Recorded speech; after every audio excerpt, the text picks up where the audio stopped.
మీరు ఆనందగానం చేయండి, సంతోషించండి అని ఒక సూచన ఇచ్చినట్టుగా ఈ వాక్య భాగం ఉన్నప్పటికీ కూడా దానిలో ఉన్న ఒక వాగ్దానాన్ని మీ ముందుకు తీసుకురావాలని కోరుతున్నాను. అదేనంటే, యెహోవాను బట్టి మనకు సంతోషం, యథార్థ హృదయంతో బ్రతికేవాడు ఆనందగానం చేస్తాడు. ఈ మాటలు గుర్తుపెట్టుకోవాలి మీరు. నీతిమంతులారా అని సంబోధించాడు. ఎవరు నీతిమంతులు? పుట్టుకతో ఎవరైనా నీతిమంతులు ఉన్నారా?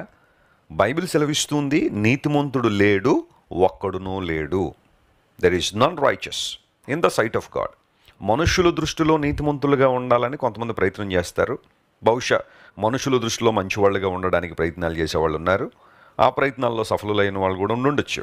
మనుషుల దృష్టిలో మంచిగా ఉన్నవాళ్ళు, మనుషుల దృష్టిలో నీతిమంతులుగా ఉన్నవాళ్ళు ఉండొచ్చేమో, కానీ దేవుని దృష్టిలో, పరిశుద్ధుడునో పవిత్రుడైన దేవుని దృష్టిలో నీతిమంతుడు ఎవరు లేరు. అయితే మనందరూ కూడా స్వనీతితోనూ, దుర్నీతితోనూ, అవినీతితోనూ నింపబడిన మనలను దేవుని నీతిగా మార్చడానికి యేసు ప్రభువారు ఈ లోకానికి వచ్చారు. పరిశుద్ధ లేఖనాల్లో అనేకమైన అద్భుతమైన మాటలు. ఒక మాట ఏంటో తెలుసా? మీరు కొరింథీయులకు రాసిన 2వ పత్రిక 5వ అధ్యాయం 21వ వచనం చదివితే, మనము ఆయన యందు, అంటే యేసుక్రీస్తు ప్రభునందు దేవుని నీతి అగునట్లుగా, అంటే మనమే దేవుని నీతిగా మార్చబడినట్లుగా, యేసుక్రీస్తు ప్రభు పాపం ఎరిగిన వాడైనప్పటికీ కూడా మన నిమిత్తము పాపముగా చేయబడ్డాడని అపోస్తలుడైన పౌలు చాలా క్లియర్గా అక్కడ రాశారు.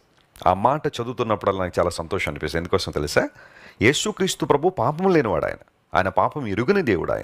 అయినప్పటికీ ఆయన పాపముగా చేయబడి మన పాప శిక్షను ఆయన మీద వేసుకుని శిలువ మీద మరణించారు.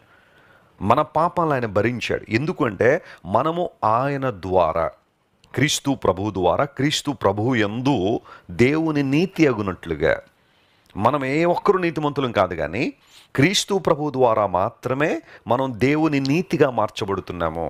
దేవుని నీతి మన హృదయాల్లో డిపాజిట్ చేయబడుతుంది. ఆయన నీతి మనలో ఉంది కాబట్టి ఆయన సన్నిధిలో మనం నిలవగలుగుతున్నాం. మన శక్తి, మన బలం, మన జ్ఞానం, మన పేరు ప్రఖ్యాతులు, మన పేరు, మన ఇంటి పేరు, మన కులం, మన మతం ఏది పనిచేయదు దేవుని సన్నిధిలో నిలబడడానికి. ఆయన సన్నిధిలో నిలిచి ఉండడానికి, అబ్బా తండ్రి అని పిలవడానికి మనకున్న ఒకే ఒక ఆధిక్యత, మన హృదయాలు దేవుని నీతితో నింపబడడం, దేవుని నీతి మనల్ని ఆవహించడం. ఇది ఎంత అద్భుతమైన అంశం ఇది.